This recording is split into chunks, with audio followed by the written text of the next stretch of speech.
Šį kartą artėjam prie Papartynės vandens malūno. Papartynės slėnyje nuo seno gausiai auga paparčiai, matomai todėl ir kilo toks pavadinimas. Kadangi malūnas yra greta, tai ir pavadintas Papartynės vandens malūnu. Jau nuo 1867 metų malūnas gamino elektros energiją ir jame buvo pjaunamos malksnos. 19–20 amžiaus pradžioje malūnas priklausė Joniškiams. Nuo 1934 metų jis priklausė Įsakui Vilkui, kuris sutvarkė malūną ir malė grūdus iki 1940 metų. 1941 metais jį kartu su kitais žydais Šiaudinės miške sušaudė vokiečiai. Karo metu malūnas priklausė vokiečiui. Pokaryje malūnas veikė iki 1953 metų. 1999 metais apgriuvusi malūną nupirko verslininkai ir sutvarkė bei įrengė hidroelektrinę.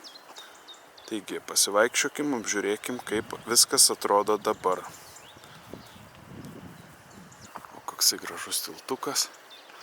Štai ir pats malūnas bei hidroelektrinė.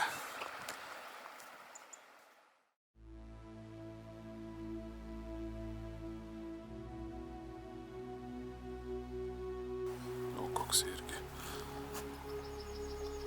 akmuo stalas ir akmenys kėdės.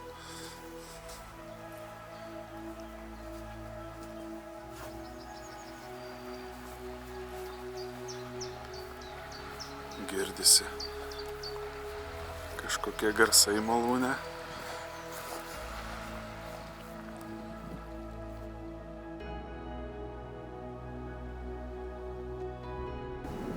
Štai tiltukas, kuriuo atėjome.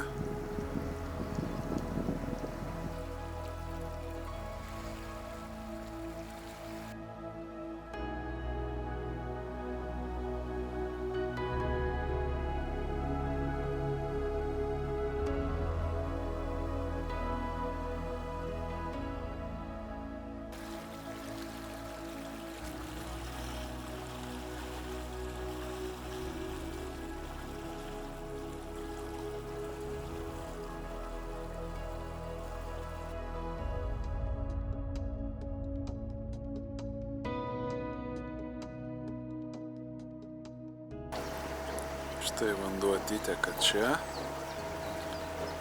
ir patenka į malūną.